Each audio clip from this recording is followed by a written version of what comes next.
सभी प्रतियोगिताओं के स्टूडेंट्स को हर महत्वपूर्ण सवाल समझना चाहिए और उन्हें ध्यान रखना चाहिए कि एग्जामिनर्स एग्जाम में सबसे चतुर और सबसे बुद्धिमान स्टूडेंट्स को ही चुनेंगे और इसीलिए स्टूडेंट्स के सामने एक बड़ा चैलेंज रहता है। हर विद्यार्थी को उसके लिए तैयार रहना चाहिए कि एग्जाम्स में क्या सवाल पूछे जा सकते हैं। विद्यार्थी को एग्जाम्स में लॉजिक का प्रयोग करना पड़ता है और उसे प्रत्येक एरियाज का ज्ञान होना आवश्यक है। आपकी क्रिटिकल थिंकिंग ही आपको विजेता बनाती है, तो हर कोई जो ओपन माइंडेड है और जो लगन के साथ है वह इन एग्जामिनेशंस को क्रैक कर सकता है। इन बातों को ध्यान रखते हुए हम इन कॉम्पिटिशन से जुड़े हुए सवालों को सॉल्व करेंगे जिससे आपको सरलता से समझने में आसानी हो। हेलो दोस्तों, मेरा नाम है शशिकांत और आप हैं सूर्य चैनल पर। I am greatly delighted to help you here, so let's run. तो सबसे पहले हमारे पास आता है face and place value of digits.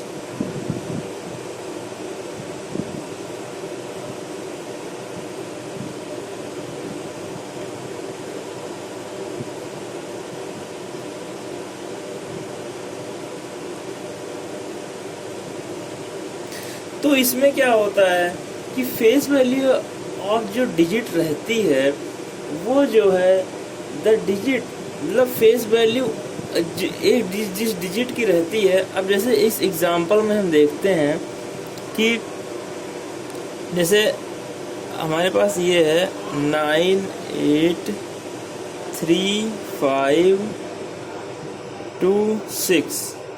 तो इस वाले इसमें इसकी फेस वैल्यू हमारे पास रहती है। फेस वैल्यू जैसे हमें जैसे फेस वैल्यू निकालनी है, मान के चलिएगा 5 की, तो 5 की फेस वैल्यू क्या रहेगी? ओनली 5, ठीक है। अब जैसे निकालनी है फेस वैल्यू हमें 2 की, तो 2 की फेस वैल्यू क्या रहेगी? 2 ही रहेगी। कि उसी प्रकार से प्लेस वैल्यू में क्या होता है, प्लेस वैल्यू में जैसे हमें 5 की निकालनी है, 5 की, तो 5 की प्लेस वैल्यू वो होती है जो वो वैल्यू वही रहेगी 5, बस जिस अब ये दो आगे हैं, इसके आगे जो दो बचे हुए हैं इसमें बस डबल जीरो लग जाएगा इसकी जगह पे, तो ये हो गई 5 की प्लेस वैल्यू। उसी प्रकार से 2 की जो प्लेस वैल्यू होगी वो 2 यहाँ पे रहेगा और उसके बाद हम ये यहाँ ये एक ही संख्या है इधर, तो इसकी जगह पे हम 0 लगा देंगे, तो ये हो गई हमें 520। तो इससे हम फेस वैल्यू और प्लेस वैल्यू किसी भी संख्या की हमें पता लगा सकते हैं। अब हम आगे चलते हैं, अब हम टाइप्स ऑफ नंबर्स देखते हैं, ठीक है। Types of numbers. अब टाइप्स ऑफ नंबर्स में हम ये पाते हैं कि नेचुरल नंबर, सबसे पहले आता है नेचुरल नंबर।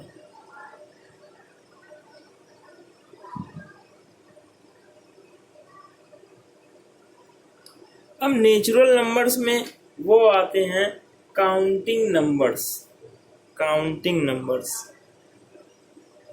1 2 3 4 ये सब आ जाते हैं नेचुरल नंबर्स में। उसके बाद हमारे पास है होल नंबर्स में जो वो शुरू होते हैं स्टार्ट फ्रॉम 0 से, जो शुरू होते हैं 0 1 2, ये तो है, ठीक है। 1 2 3 4 एटसेट्रा ऐसे हो जाते हैं इसमें। अब उसके बाद क्या होता है कि हमारे पास आते हैं इंटीजर्स क्या होते हैं? इंटीजर्स वो होते हैं, इंटीजर्स में आ जाते हैं whole number plus negative of whole numbers, मतलब कि ये माइनस भी आ जाता है, इसमें माइनस के भी नंबर्स आ जाते हैं, जैसे -3 -2 -1, इसमें हम माइनस के भी नंबर आते हैं 0 इसके आगे के भी जो मतलब आगे जो जितने भी नंबर्स इसके आगे होते हैं वो आ जाते हैं, और जितने भी नंबर्स इधर चलते हैं वो आ जाते हैं, यानी 1 2 3 एटसेट्रा नंबर, ये सारे नंबर जो इंटीजर्स में आ जाते हैं। अब हम इसके आगे बढ़ जाते हैं अपने जो है इवन नंबर्स पर। इवन नंबर्स, जो इवन नंबर्स होते हैं 2 से भाग हो जाते हैं, 2 से भाग हो जाते हैं वो इवन नंबर्स। उसके बाद हमारे आ जाते हैं ऑड नंबर्स। ऑड नंबर्स में क्या होते हैं, वो 2 से भाग नहीं होते हैं, 2 से भाग नहीं होते हैं, ठीक है। अब जैसे कि हो गया हमारे पास, इसमें हो जाते हैं हमारे पास, इसमें आ जाते हैं इवन नंबर्स में आ जाते हैं, जैसे 2 4 6 8, ठीक है, ये सब हमारे पास इवन नंबर्स हो गए एटसेट्रा। उसके बाद ऑड नंबर्स में आ जाते हैं तो हमारे पास 1 3 5 7 एंड एटसेट्रा, ये हो जाते हैं। इसके बाद अब हम आगे चलते हैं तो प्राइम नंबर्स आ जाते हैं हमारे पास। प्राइम नंबर्स क्या होते हैं, प्राइम नंबर्स में वो होते हैं divisible by 1 and itself only, सिर्फ 1 से डिविजिबल होते हैं, ठीक है, 1 से भाग होते हैं और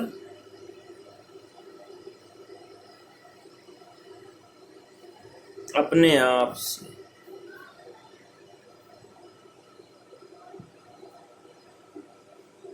जैसे कि इसमें एग्जाम्पल्स के तौर पे इसमें आ जाते हैं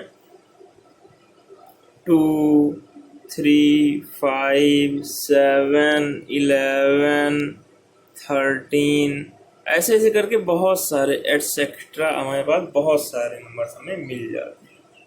अब हम आगे चलते हैं composite numbers.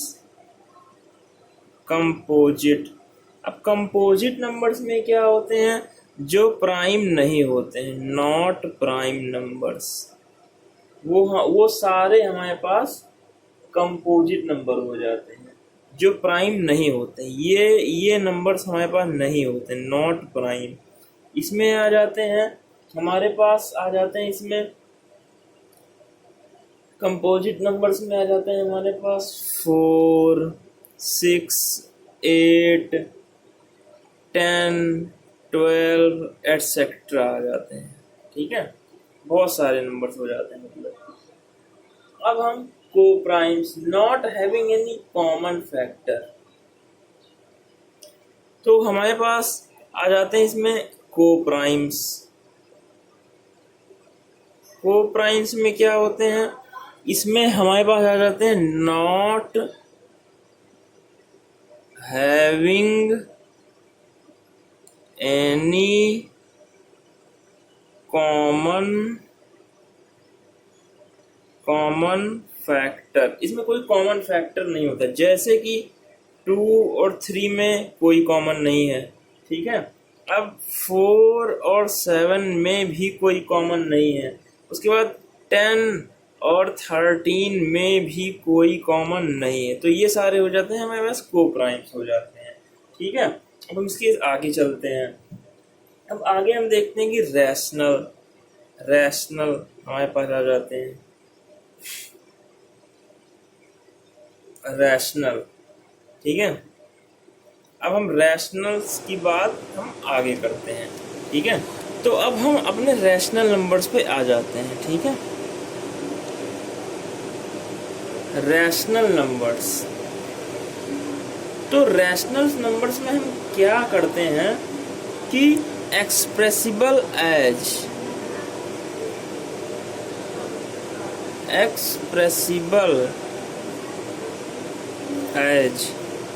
P by Q, जहाँ पर Q जो है 0 के बराबर नहीं होता है।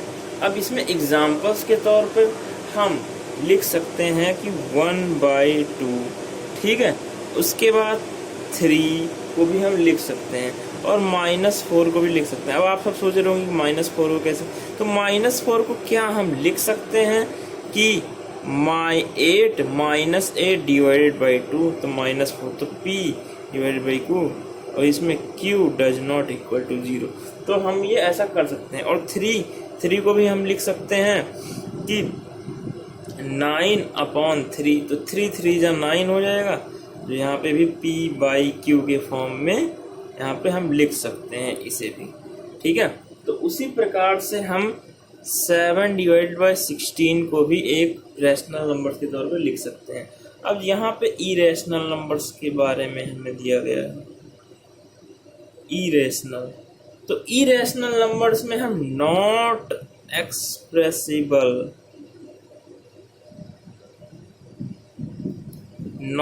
Expressible as P divided by Q, P divided by Q के रूप में हम नहीं लिख सकते हैं, जहाँ पे Q does not equal to 0, ये हम नहीं कर सकते हैं। नॉट, वी कैन नॉट, जैसे कि √2, we can not express it in P/Q, and √3, जाहिर सी भाई ये भी नहीं कर सकते। इसके बाद हम √5 को भी नहीं कर सकते हैं इस फॉर्म में रिप्रेजेंट।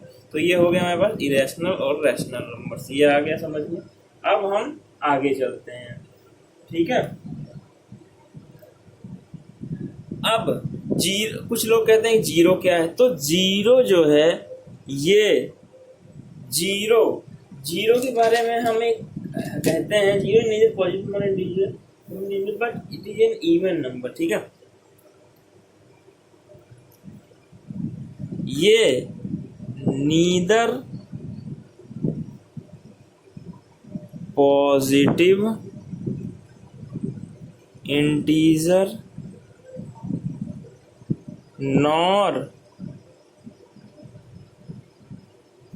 अ नेगेटिव इंटीजर।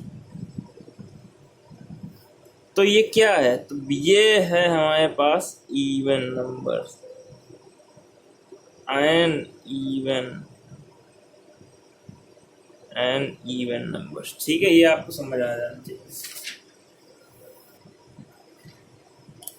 और हम आगे चलेंगे तो पाएंगे कि वन क्या है, नोट, 1 नॉ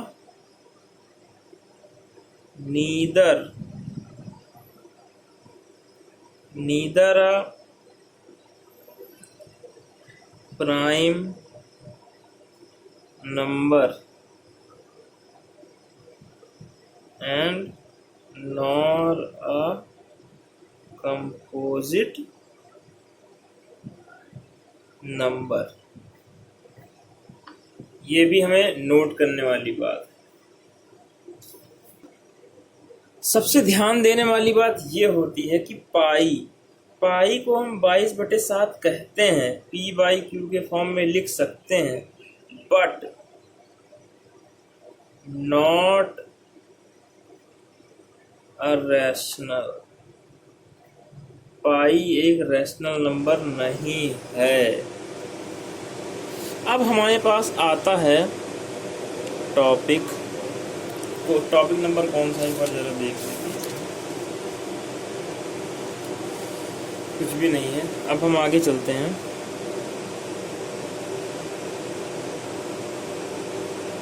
ओके, ऐसे है। अब हमारे पास आता है डिवीजन फॉर्मूला।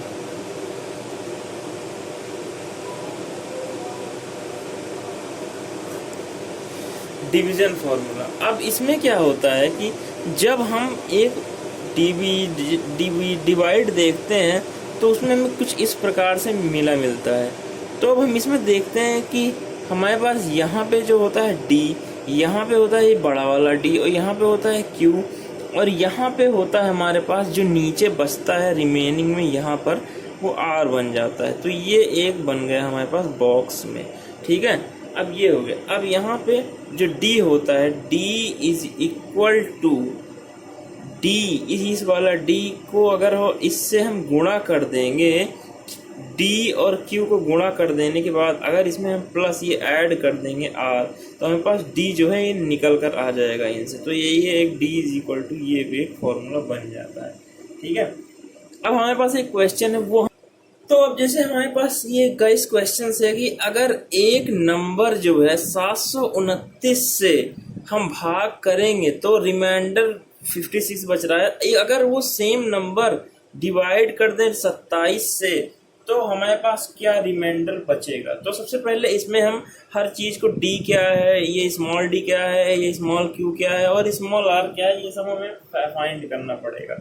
ठीक है, तो इसमें कैपिटल डी तो हमें पता नहीं है, ठीक है, तो उसको ऐसे लिख देते हैं, is equal to D, small D क्या है हमारे पास ये है जिससे हम डिवाइड बाई करते हैं, तो 729 हमारे पास स्मॉल डी हो गया, इनटू का इनटू हम वैसे ही रहेंगे। क्यू क्या है, क्यू हमें पता नहीं है तो क्यू का क्यू रहने देते, प्लस लगाएंगे प्लस, आर क्या है रिमाइंडर, रिमाइंडर इज 56, तो इसकी जगह पे हम 56 लिखते हैं। अब हमें पूछा गया कि reminder is divide if the number same number is divided by 27, अगर हम इस नंबर को 27 से भाग कर दें तो क्या बचेगा हमारे पास जो है रिमाइंडर, क्या बच जाएगा।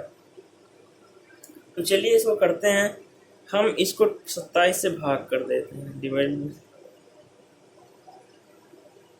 ये तो मतलब पूरा ही हो गया, पूरा ही डिवाइड हो जाएगा इसको। अब इसके बाद यहाँ पे क्या आ जाएगा, ये यहाँ पे तो 27 ही रहने देंगे हम इसे, यहाँ पे 27 ही रहेगा नीचे, तो यहाँ पे 27। अब इससे हम क्या सोचें कि ये जो है यहाँ 56 हो जाए और यहाँ पे इतना हो जाए, तो हम क्यों ऐसे कर सकते हैं कि 27 यहाँ पे क्या रखें ऐसे, तो जो 50 प्लस करने 56 आ जाए, तो हम इसे 27, तो यहाँ पे 2 लिख देंगे, 27 इंटू ये क्या हो जाएगा, इंटू में करने पे ये हो जाएगा 54, 54 अब हम प्लस 2 कर देंगे 56 हो जाएगा हमारे पास। तो 56 हो जाने के लिए यहाँ पे हम 56 लिख देंगे, यहाँ पे 56 आ जा रहा है। ठीक है, तो यहाँ पे ये वाला चीज आ जा रहा है, तो ठीक है, तो यहाँ पे क्या रखें, तो यहाँ पे हम इसकी जगह पे जो है यहाँ पे ये नहीं रखते हैं, यहाँ पे 2 रखेंगे 2, तो ये हो गई हमारी इक्वेशन बन गई। अब इसके बाद यहाँ पे क्या करते हैं कि 27 से इसे 27 से काट देते हैं, तो यहाँ 27 आ जाएगा। उसके बाद हम क्या करते हैं 27 क्यू प्लस में ये हो गया, तो हमारे पास क्या बचता है कि ये 2 जो है हमारे पास ये हो गया आंसर, तो reminder will be 2, therefore reminder will be answer, ये होगा हमारे पास जो यहाँ बचेगा वो आंसर हो जाएगा। तो आशा करता हूँ दोस्तों ये वीडियो आपको पसंद आया होगा, अगर पसंद आया हो तो इस वीडियो को लाइक कीजिए और चैनल को सब्सक्राइब कीजिए ताकि ऐसी ही वीडियो मैं आपके लिए लाता रहूं।